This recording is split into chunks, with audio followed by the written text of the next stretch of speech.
So, what would you like to talk about today? Are we on? Yeah, we would be recording. Cool. Um, what was the topic that I thought of?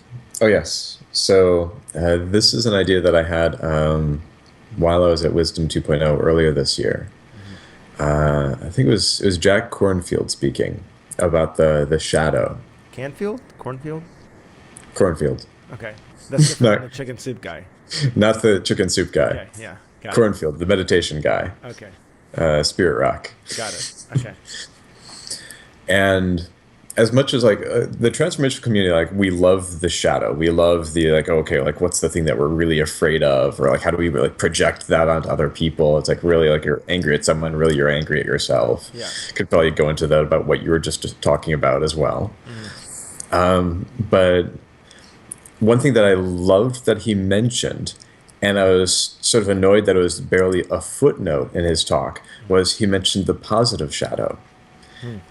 the parts of ourselves that are big, the parts of ourselves that are like so good that we're afraid of them, Hmm. and we like hide them in our shadow. The greatness within us that we are hiding from. Hmm. And what I'd like to talk about, sort of like my question for us, is uh, why is that so elusive? Why is it that the positive shadow is even bigger, scarier, and even less talked about than like negative shadow? Hmm. Hmm. Negative shadow, at least for us, seems so easy, but positive shadow, that we're Hmm. powerful beyond measure. Why is that so edgy? Yeah. Yeah. Yeah. No, I definitely brings reference to that Marianne Williamson quote, which I'm glad you referenced because that is so like undeniably true, I think. Um, and yeah, why it's like why is it scarier? Why is it hid more? Why isn't it given the attention maybe as much so as a negative shadow? Or and really like I ask myself too, what's are they all that different in a sense? Because one of the things that I've come to realize or believe is that our greatest trauma creates our greatest gifts. So they're they're born out of the same thing. When I was um, I just did the landmark forum last month, and one of the things they do is they go through this thing called the genesis of identity, and they look at the defining moments of your life that created who you are, and they pick out three moments. And like for example, one of my characteristics is I'm cool. Hmm.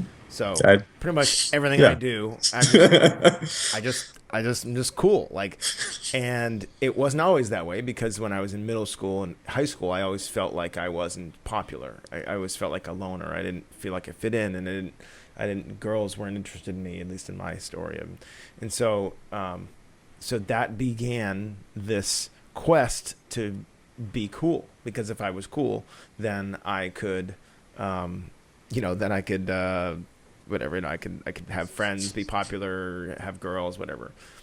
And so that created in that moment, or in that grade or whatever happened. There was two things that were born. There were this really these really all these awesome qualities because there's some great qualities about being someone who's cool. Is that you're likable, you make people feel good. You're people look up to you. Like you can kind of ride out storms. You're not you're very kind of like chill, whatever. There's a whole list of things, and there's a whole list of negative shadow qualities too about this sort of cool persona, which is that I can be numb to my emotions. I can be kind of cold and aloof. I'm actually writing an article called "The Tragic Side Effects of Being Cool," and it's really all about that. It's like how like I'm, I can't, like I'm. It's almost like I'm sitting in a tank, and everybody else is kind of walking around, but I'm inside this like Sherman tank with these thick armor, and I'm like, I can't experience the outside world as much because I'm so cool. I'm just so removed. I'm so, and so I think we all have these things, and our greatest gifts come from our greatest tragedies, the greatest traumas in our life, as well as our greatest shadows. and it's like you couldn't have one without the other. Almost to the extent that I wonder, um, to a certain point, I think parents have to fuck up their kids a little bit. Mm. Like I Well, think it's going to happen. it's gonna happen. Like I think there's definitely, from what I've seen, there's some childhoods that don't like just Yeah, don't go just way some beyond. significantly more or significantly less But if than you're like an others. average parent that loves their kids and just does the best they can, and there's not like significant physical abuse Well, or then maybe you significant haven't sexual fucked them up abuse. enough. Well, but I don't know. Like Is that so, like enough shadow, enough gift from shadow? yeah, like I really feel like I had a great perfect childhood, and that like I got fucked up a little bit. Parents are kind of, mom's kind of needy, and dad's whatever. And so it was enough, but not enough to send me into like therapy for years trying to overcome the trauma, but enough to give me like a spark of like something.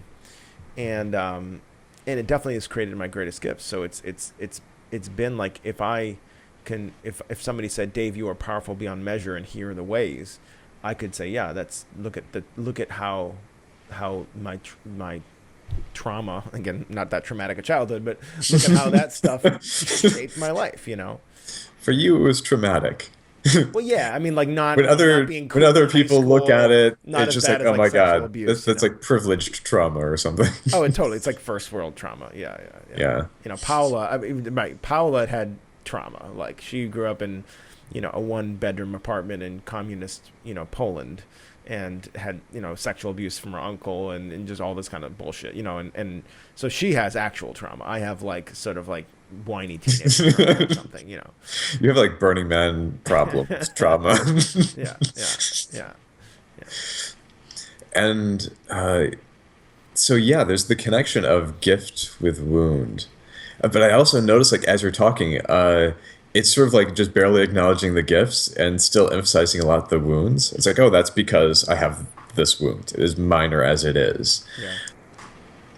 I think there's an aspect where it's like with our shadow, when we uncover stuff, both positive and dark, like light and dark.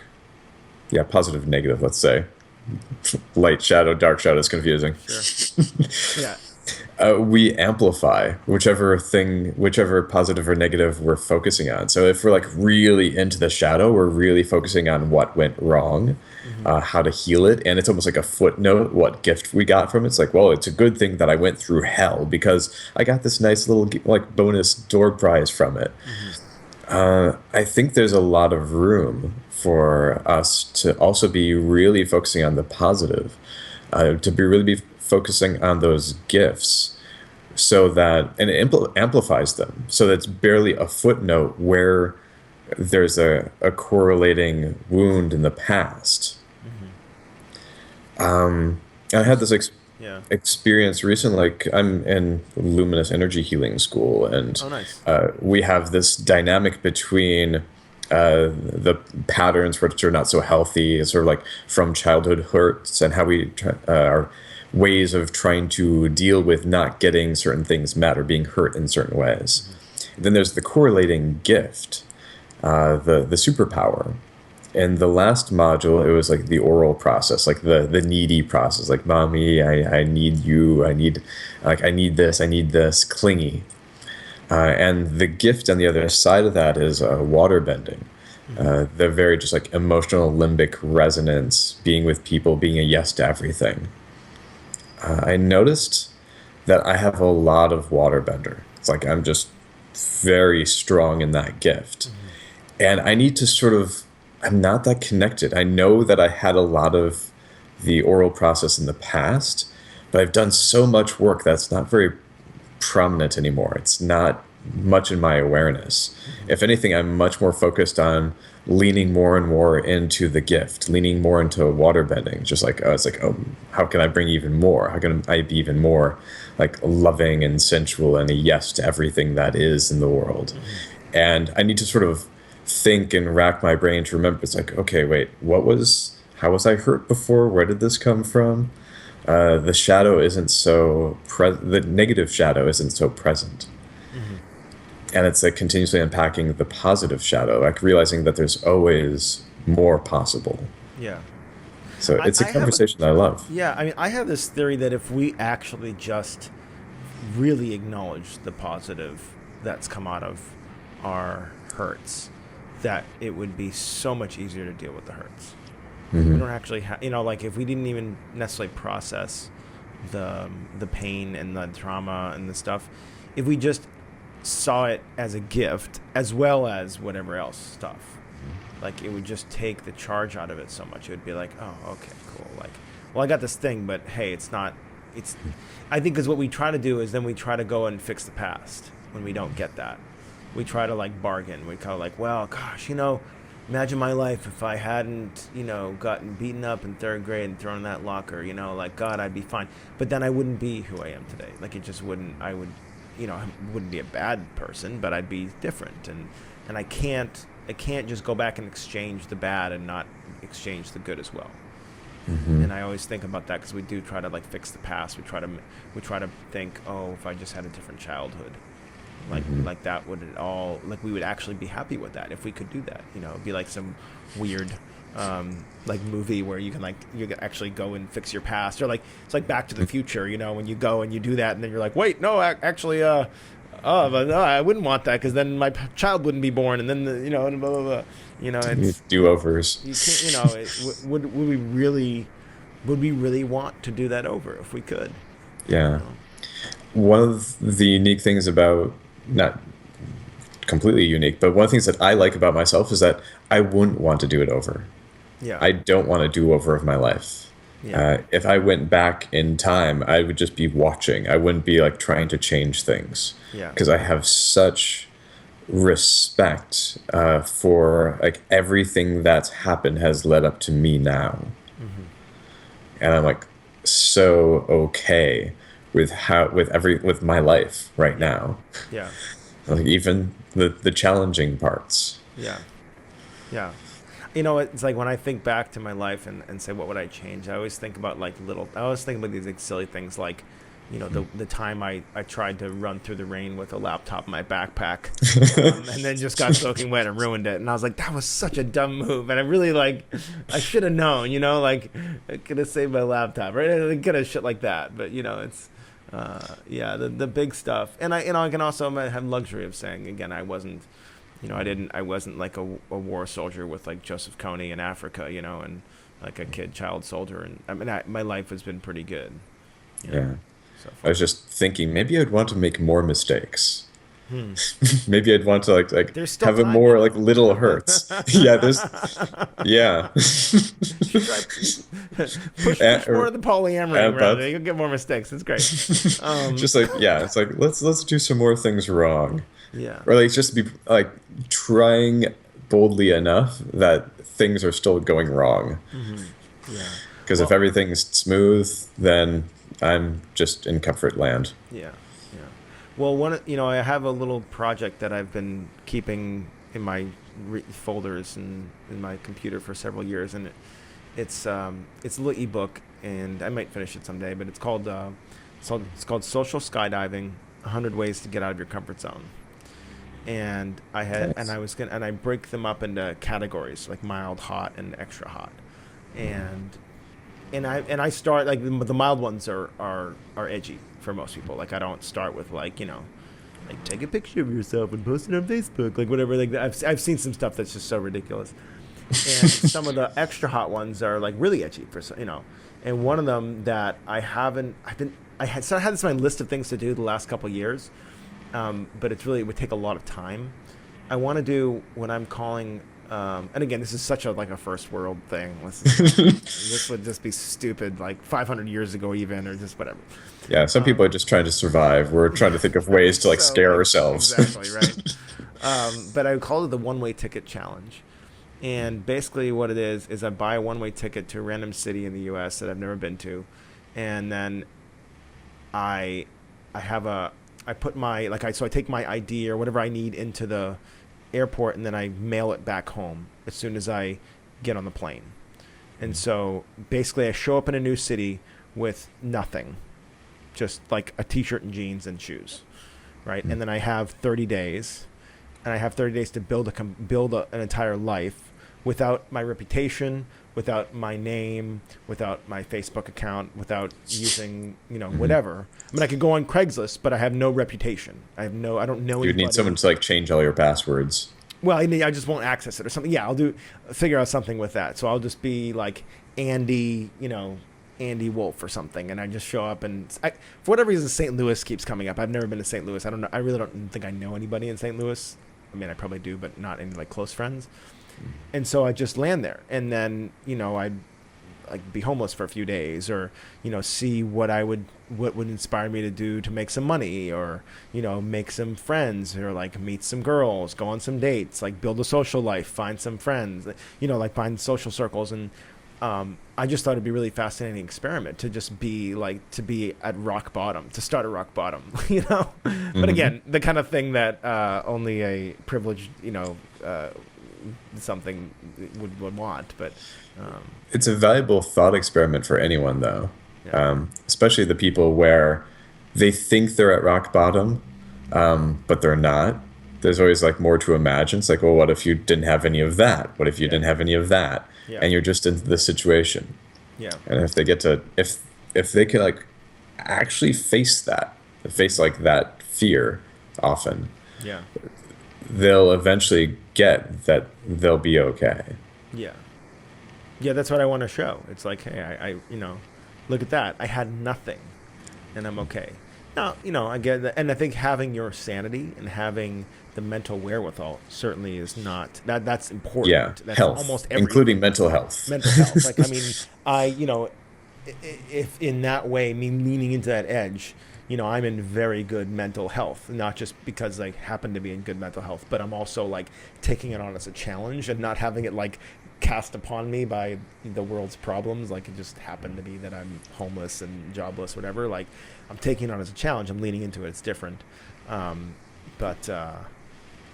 I always thought that'd be fascinating to do something like that. Mm-hmm. Because it is true. Like, we and I noticed that in my writing too.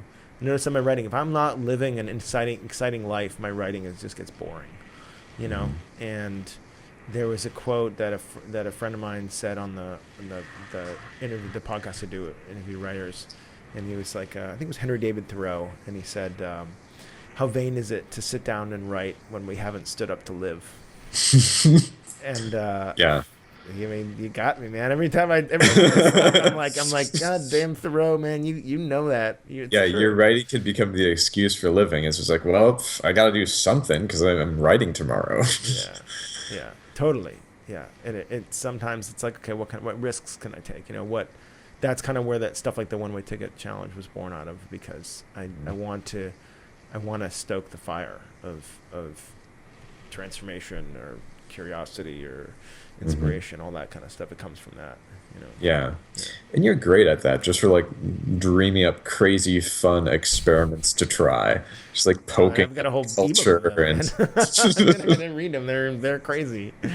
I'd love to see the ebook. Yeah, I really should finish it. I've got like 25 ideas now. I think maybe I'll just stop at 50 and make it 50 or something. Yeah, it's like, I'd love to see it. It's just like, it sounds like a giant list of ideas, both for myself and for clients. Yeah. It's like, try the one-way ticket challenge. Yeah. This is from my friend Dave Booda. And the whole deal was I had to do everything in the book.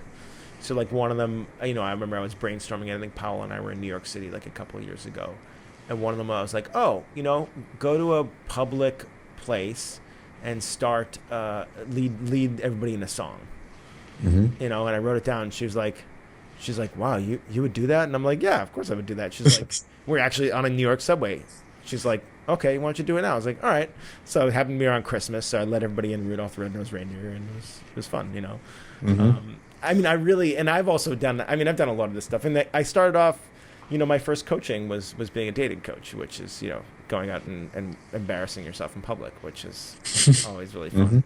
And so I have actually done a lot of embarrassing things in public, and I'm able to somehow shut off that whatever cares so much about what people think about me when I really want to. Mm-hmm. So this is a talent. This is totally off topic, but like, what's something from that book that you haven't done yet? Which is like too edgy so far. Well, I haven't done the one-way ticket challenge. I mean, I'm going to try to pull it up now that we talk about it. I haven't done the one-way ticket challenge, and I also didn't write stuff down that maybe would have been too edgy because, of course, I, my promise was to actually do everything in the book. Extra hot. Let's see. Be homeless for a week, which I've kind of done. I mean, I rode my bicycle across Europe for 3 months, and just slept in a tent on the side of the road. So that's kind of like being homeless. It's, it's like, but like being homeless in your city, I think is really good. Yeah.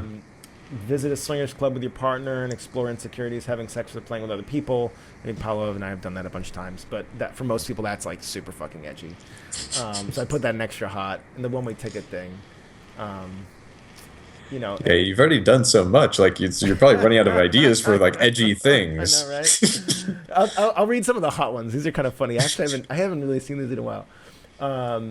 So let's see. Okay, streak naked through a public place. I've done that. Fast for a week with no food, only water. That's kind of fun. I've done a 3-day water fast and a 10-day twice like master cleanse lemonade thing. So I don't actually haven't technically done that with no food. Sex in a public place. Yeah, done that.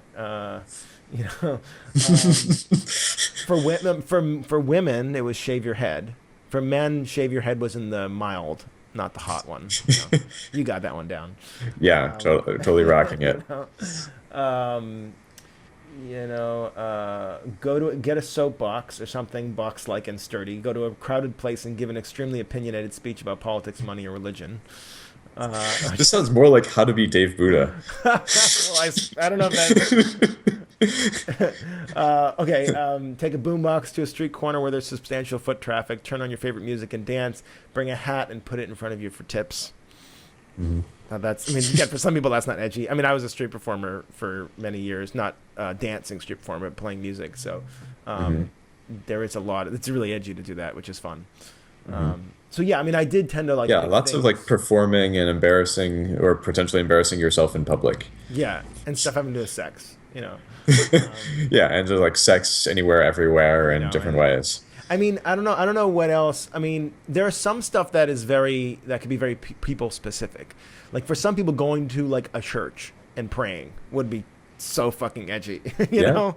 Yeah. And for some people, it wouldn't, obviously. I've had people who come to my workshops where it's so edgy to be there, they would just sit on the sofa during the workshop and not be participating. Yeah. And that'd be working their edge. Oh, yeah, yeah. Dude, I did something that turned out to be really edgy for some people. You'll love this. This is very integral of me. Which was, I put on an event last week called Non-Dual Bible Study.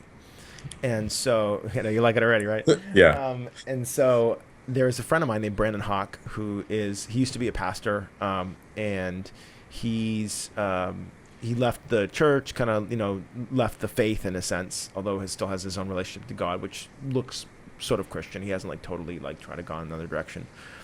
And and I've just been fascinated with this idea of reconnecting with religion, but from a higher perspective. I love that as you do, and that's what we talk about. And so I said, all right, guys, let's do a Bible study.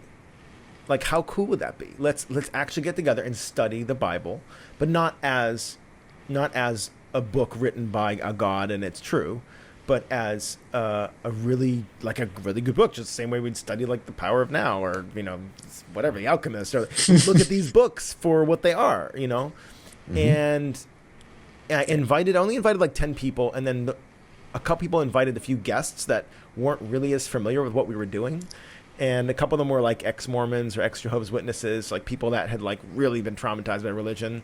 And they were like, really in this kind of like pendulum swinging the other way kind of shit. And I started off, and I didn't realize that some people really needed more massaging to get there. I just started up saying, all right, guys, let's pretend we're all little Christian kids here and let's do this and it'll be fun. And then some guys were like, I'm triggered. And I'm like, oh, oh yeah. All right. Who else is triggered? And then like half the room raises their hand. I'm like, huh, okay, cool. And then I had Brandon tell his story about how he's, when he was in the church and he had a church of like 500 followers, and then decided, just decided one day it just didn't feel good to him, and so he did a couple things. I mean, he essentially disbanded the church, but also slowly stopped all the programs that he thought weren't aligned with what his he felt this should be really about. And he also gave away, I think it was $750,000.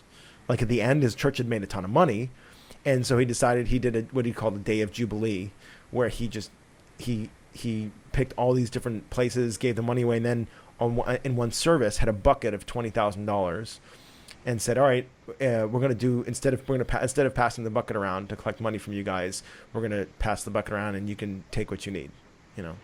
Wow. And really, this guy's amazing. I loved it. So it ended up being a really powerful evening for people, and it was really deep and really like, it was very. We really were able to find that third place between the third space, the third option. The third option. Ding ding, name of show. And so it was really cool. And I forget why. Oh yeah, Edgy. That's why. Some people it was edgy for that. I was like, wow. So you're like sitting and like praying with somebody might be edgy. Like, oh, I could see that. I guess that used to be me in like high school or something, in college. Yeah.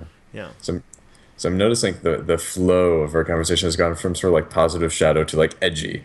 Sort of like comfort zone. Why are we talking about just like zone? which is like it's just sort of like taking the negative, like poking at the negative shadow, or like what are the things that are like scary.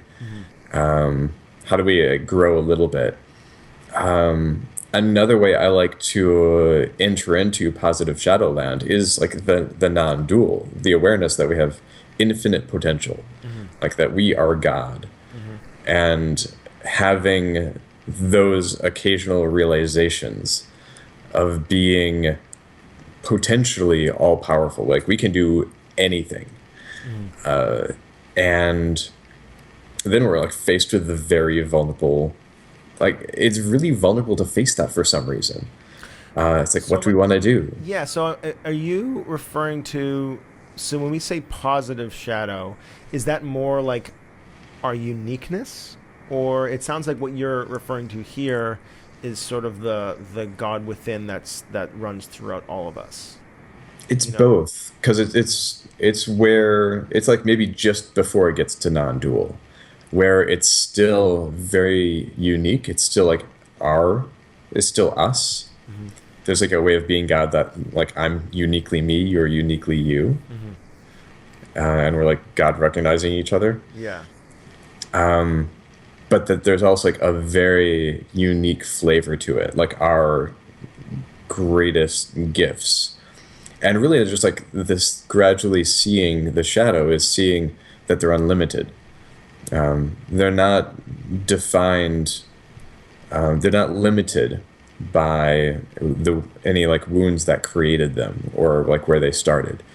I think more as like wounds are sort of like the cracks. That's like where the light gets in. That's where the light comes out, and that's where like the infinite starts to come out.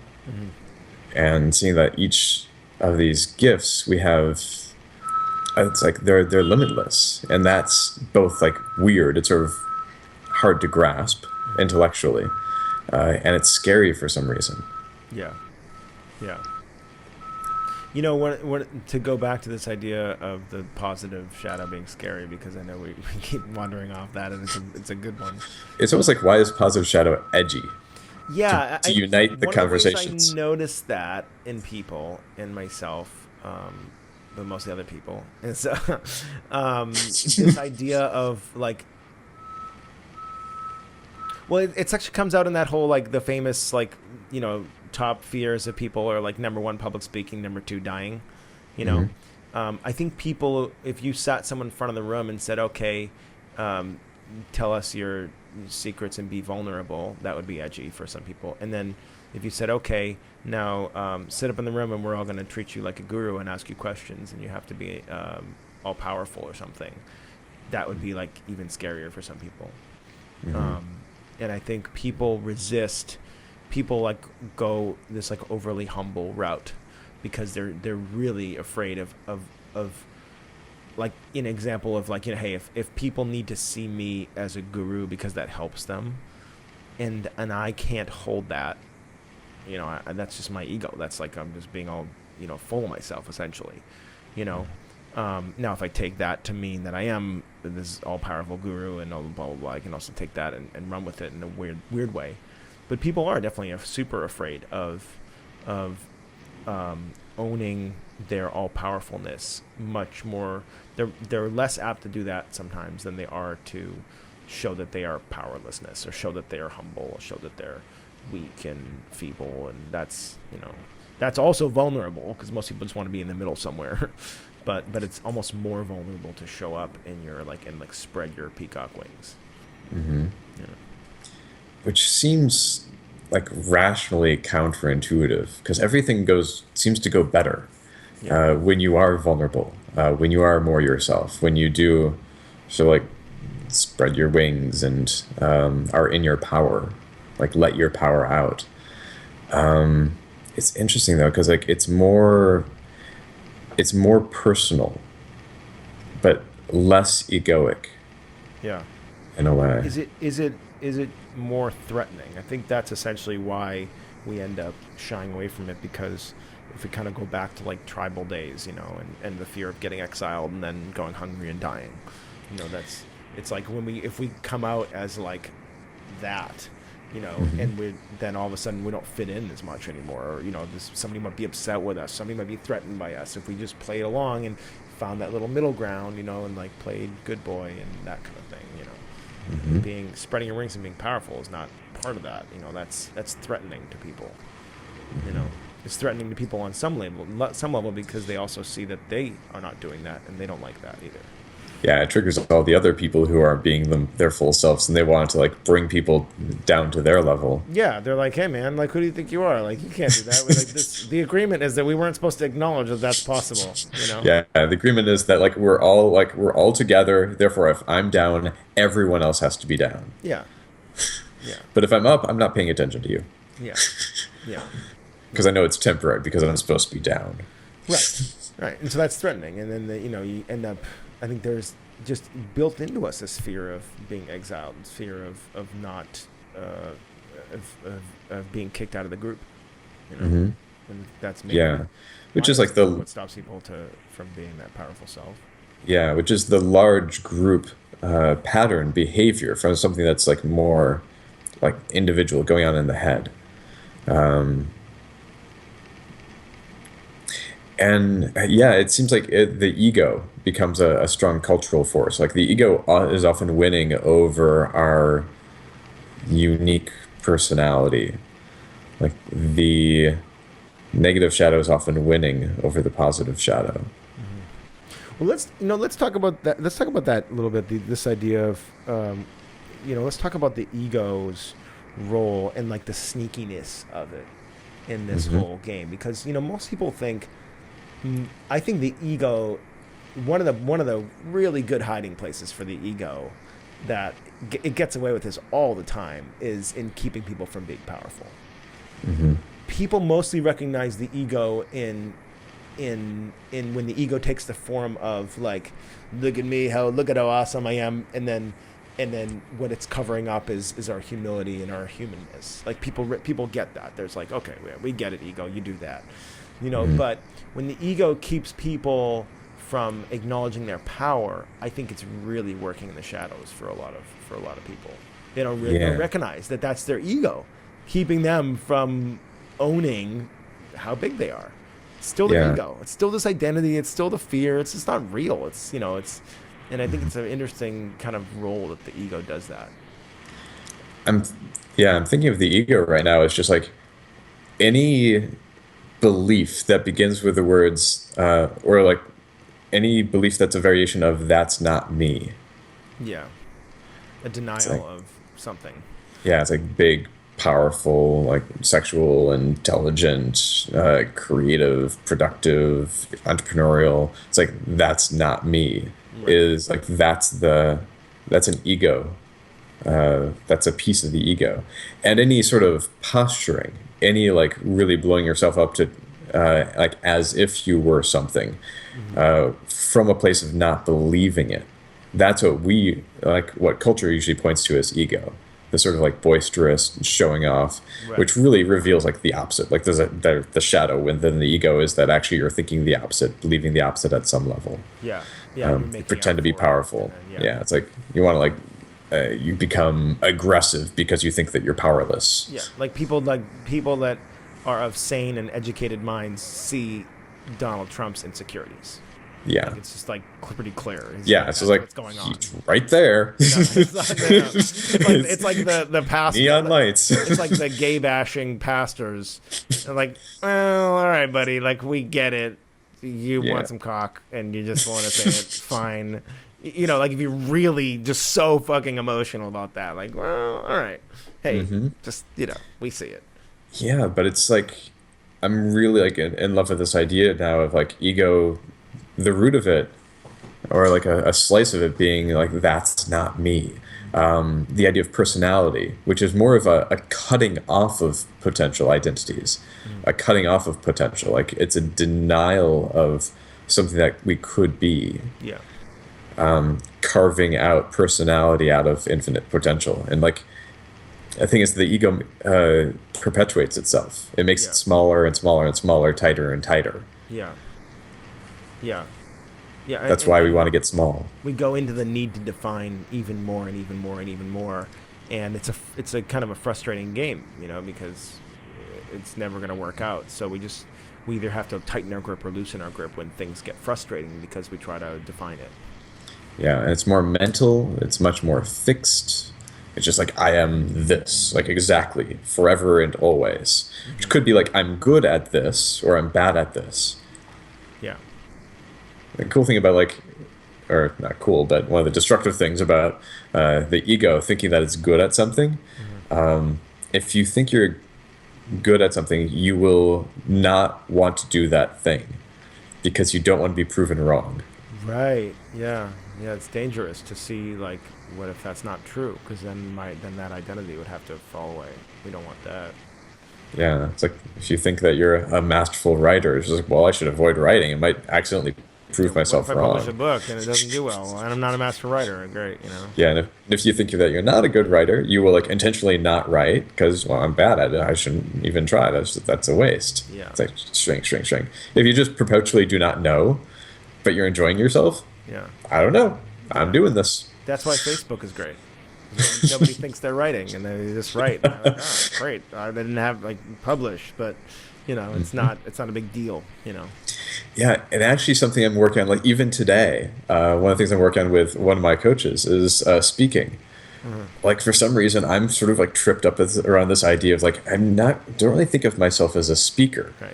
Sure, I've led like 50 workshops. I'm doing this thing and quite comfortable on this with you. I've led teleclasses.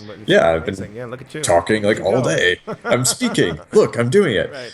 For some reason, just like there's that idea. There's a bit of like ego thought stuff which I'm sort of like working on busting through right now about making a speech. It's funny, the whole spectrum of what we consider speaking. I mean, it's like if I have 3 friends and they're sitting down and I'm talking to them, is that speaking?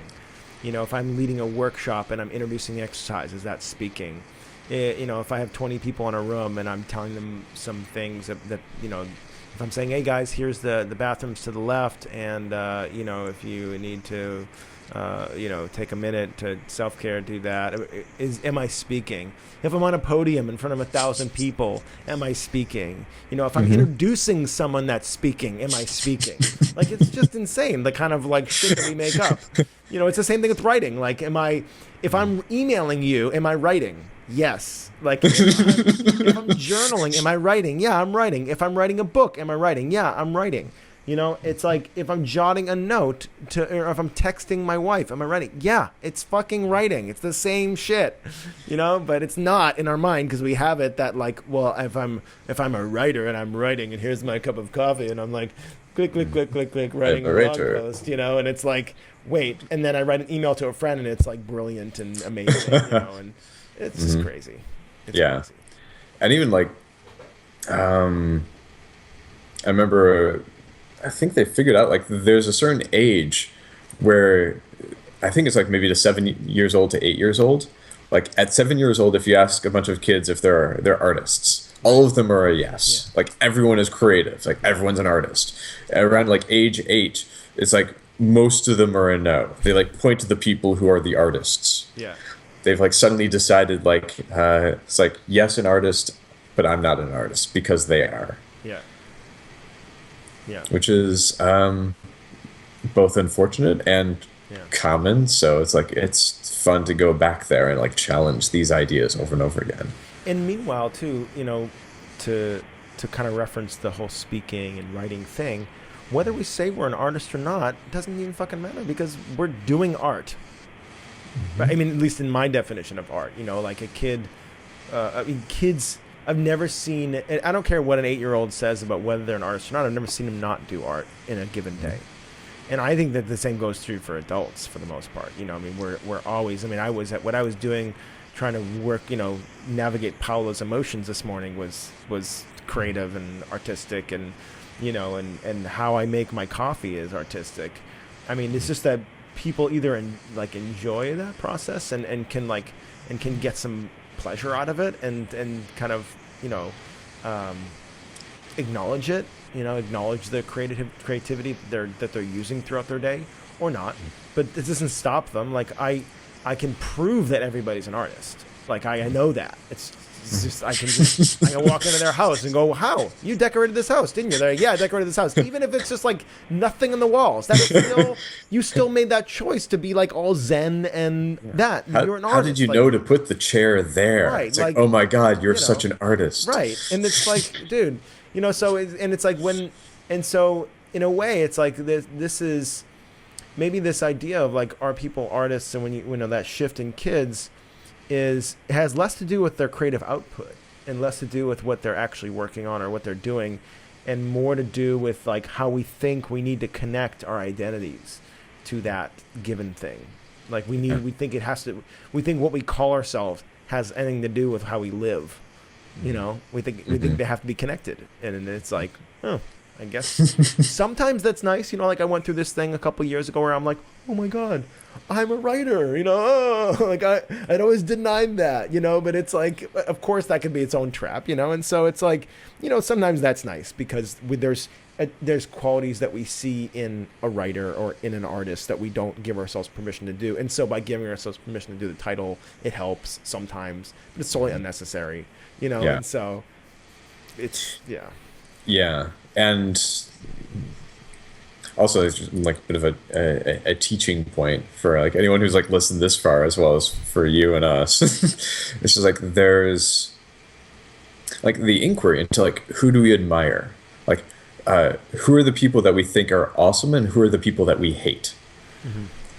And what are the qualities that we like love about the people that we admire? What are the qualities about the people that we hate? Which in a way is our ego saying like, that's not me. Right. That you're admiring that or you're not admiring that. But it's also like that points right back to the shadow. The things that we have the most charge around are the things that we have ourselves that we're not acknowledging. Mm-hmm. I was actually coaching another coach recently who coincidentally was really triggered by Donald Trump. Mm-hmm. That was like the beginning. It's just like they were just totally triggered about Trump. That was the beginning topic. Yeah. Through the ride, niche out of that Trump coaching. It's like, are you triggered by Trump? Talk to me. Yeah. I'll help you connect with like your own inner Trump. Yeah. Because that's where it ended up going. After like going into like more important things, it came back around to actually like Donald Trump in a certain way is her new role model. Oh, interesting. So connect those dots for me a little more. For her, it was where we ended up going was that she wanted to be seen. She was sort of, so the stepping up and her being seen, like that was the missing piece for her. That was the edge. And that's where I realized, it's like, well, that's something that Donald Trump is really good at. It's true. He's just saying whatever the hell he wants to say. Yeah. He didn't even. I heard like he didn't even expect to come this far. Yeah. He was just like doing this as a fun experiment. I'm just going to say whatever I want to say, and just like, and it's scary how far he's gotten. Yeah. With that as a strategy. Yeah. But I wish he was saying different things. But I also really admire him for saying whatever the hell he wants. Yeah. Yeah. Absolutely. Oh, I had the conversation with my mom the other day. She voted for Trump. And she It was actually, it's funny enough. Sometimes my mom and I'll have conversations that really don't bring us together. About edgy topics, and for whatever reason, like this conversation about Trump, like was just delightful. It was wonderful. Like I totally agreed with her in a lot of what she was saying. I tried to kind of suggest that like Bernie Sanders has a lot of these qualities as well. That this kind of like doesn't give a fuck and is going. And that Trump is maybe there's some concern with this whole like encouraging people in violence and Adolf Hitler and all that kind of stuff. But but it was really interesting. Like I could see why she voted for Trump. I could certainly see why she doesn't like Hillary. I'm not a big Hillary Clinton fan. I could certainly see why the other Republicans don't do it for her. But actually the funny thing that she said about Trump, which is kind of like, she was like he's like the boyfriend you go to after you date a really nice guy. Yeah. And I was like, well, she didn't say that, but that's kind of what I was getting from it. She's like, I get the sense that Trump would like stand up for us, like as a country. I feel like we would get walked over a lot. America gets, we're pushovers, and people will come in and Mexicans will come in and use our health care and use our things, and then send money back home, and we're getting walked over. And I feel like Trump wouldn't take that. And I'm like, huh, like that's really interesting. It's totally like the boyfriend, like the guy you've been dating this guy and he's like super super nice and accommodating. All you want is a guy who kind of just put you in his place sometimes, put you in place sometimes or something. You've been dating the guy who like doesn't speak up. Like it's like everything's sort of like passive aggressive and tiny and nice, and so like someone who like at least has the surface of what was missing. Yeah. From the other relationship. Yeah. Unfortunately, with Trump, I think there's nothing beneath the surface. Yeah, I mean, I think he would do that in a sense. Although I just don't believe that. I don't know. I'm holding out for that third option. Like I don't think Trump is the second option. The first option's getting pushed over. The second option's being an asshole. I think that there can be a better third option. I think, and I do think. And I think what we're actually seeing with Bernie Sanders is he's starting to realize that people like it when he actually brings out like a little more meanness, and he's starting to do that more. Like he's starting to, like in the debates, he'd be like, "No, like let me fucking finish. Shut the fuck up." Like he'll like say that, and I'm like, "Whoa!" But like you actually appreciate that because you could tell he's a really sweet man, who really just cares about people, but he's not gonna just like really come at like that with the kind of meanness people want sometimes, at least what Trump is showing that they want. Yeah. See, Bernie is a beautiful example of compassionate anger, angry for, whereas Trump is angry at. Yeah. It's like Trump's like venting, which they've even done studies on this, where it's just like when people think about someone who's wronged them and then they go like punch a punching bag, they come back like even more mean and spiteful. But if they're thinking about something, they turn it around. So they're thinking like, who are they angry for? Like you're like standing up for someone, you're fighting for something. It's like then you actually are led into both a loving and powerful place. That's interesting. Bernie has a lot of that. And I think Trump had some of both in a way, right?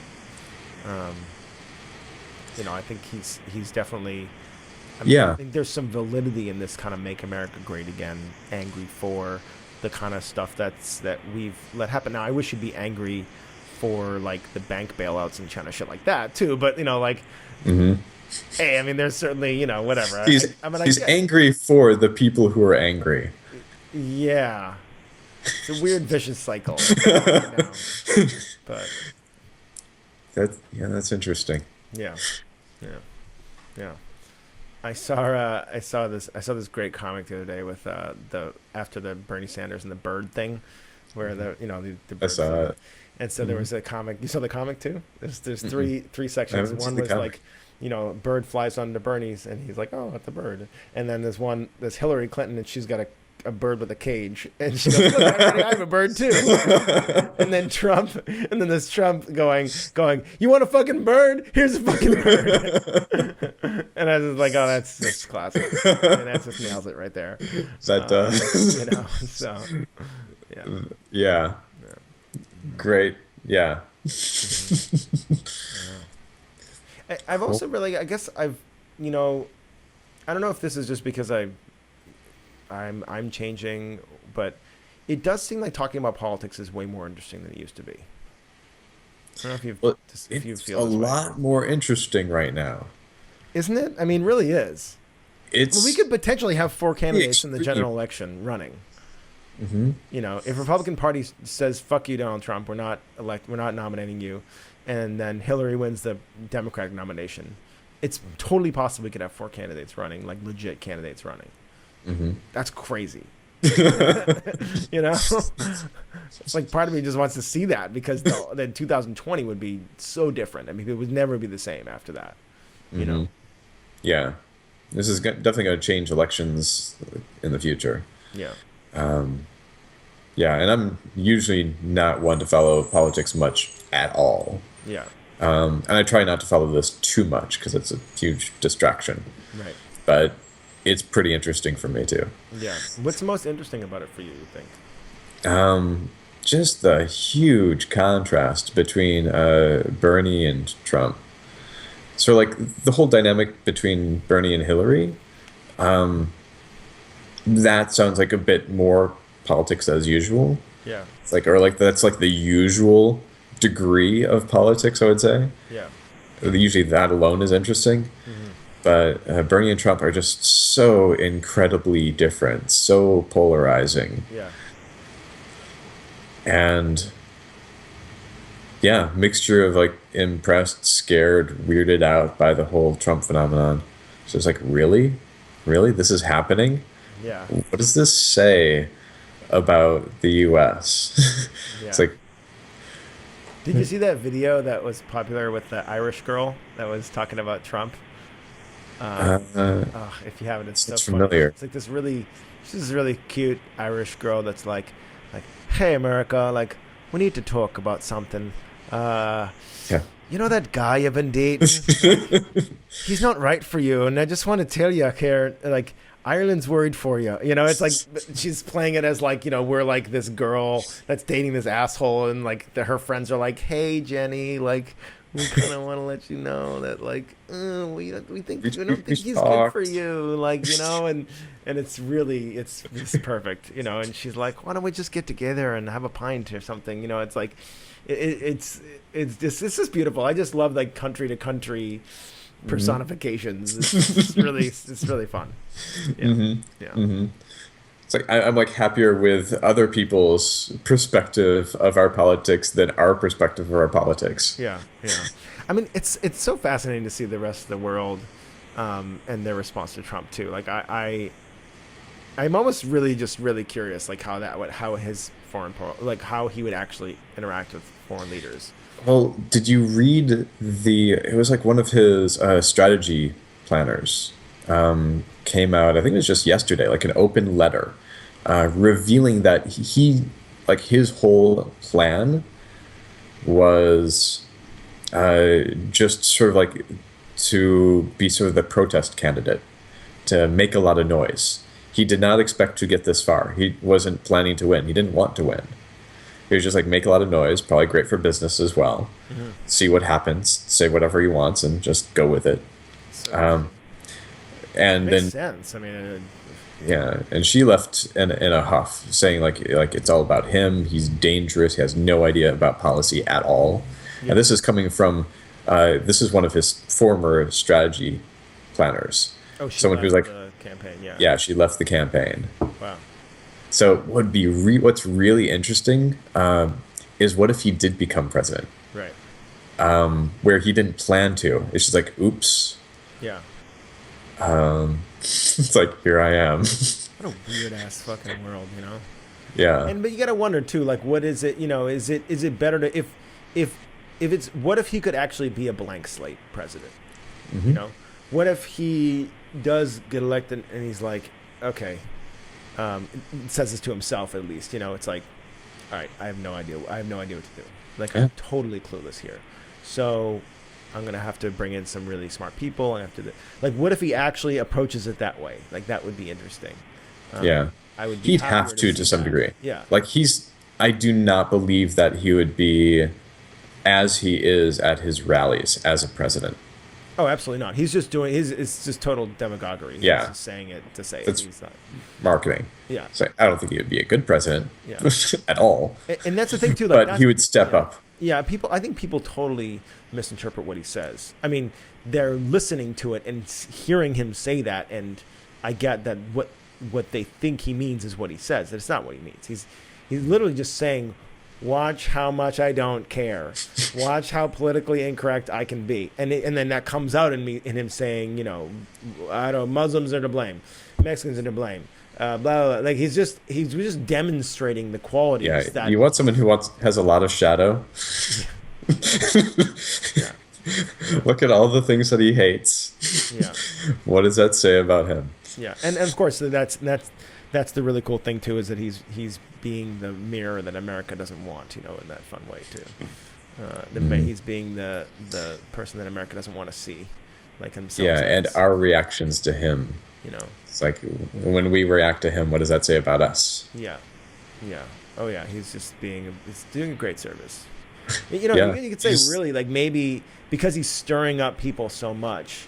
You could say that maybe Donald Trump is really contributing to our overall awakening. Mm-hmm. Yeah, he's the Booda. Right? And we can make that argument, because if we do need to go through these stages of like, it's mostly in denial. I mean, like look at the racism, for example. I mean, clearly the first step out of being a racist is acknowledging you're a racist.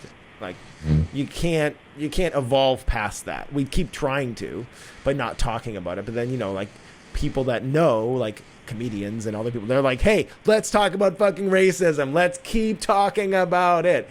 And if you go into places where it's very like multicultural, people talk about race a lot. They're like, oh yeah, there's the black guy, there's the Latino guy, ha ha ha. Like they're actually just acknowledging that people have different skin colors. And it's not weird. And so, in a way, like we could say that Donald Trump is taking us out of the denial stage of wherever we're at as a collective consciousness. I hate that word, but whatever. And he's taking us into like, oh shit, like this is us. Oh fuck, like this is who we are. Like, it's almost like, damn it. To the degree that we're shocked that he exists, that he's saying what he's saying, and that a lot of other people are saying what he's saying, that we're shocked is a wake-up call. Yeah. That they're like, there's more for us to see. There's more for us to integrate. Yeah. Yeah. Oh, yeah. I mean, he's like, and there's a white guy punching a black guy at a Trump rally. Like, oh, you didn't think that was still present? Well, guess what? Hello. Racism's still here. People being racist. Oh, you don't think that people in the border states hate Mexicans? Oh, guess what? They do. It's like you don't think you're afraid. You don't think that on some level you're blaming Muslims for what ISIS does? Well, you are. Let's show you. I mean, it's just like, and he's just, and clearly, Trump is like, they talk about sometimes, is art a mirror or a chisel, right? Does art create society, or is art just a reflection of society? I don't think Trump is creating anything. I think he's all reflection. He's just all like, Trump is only like, he listens to what's the conversation and then he says it. He's not creating anything, Yeah. And I think Bernie's the opposite. And Bernie has been trying to create shit for fucking 30 years, and now it happens to be reflecting a little bit. But. I think Trump is actually helping create Bernie. So go with that. Tell me about that. At least, like in the liberal camp, like I'm including us in the liberal camp. Yeah, okay, go for it. Yeah. I think it's obvious. Yeah. It's like our responses, our reactions to Trump, how we're talking about him, how we're thinking about him, like what it means for us, like what we're creating out of that. He might, and I think like he's to some degree amplifying, but it's not like creating something new. But like we need to rise up to get creative in our responses to like what do we do in the face of that. something that we've been previously ignoring in denial of, not realizing like how much it's there, how much it's still there.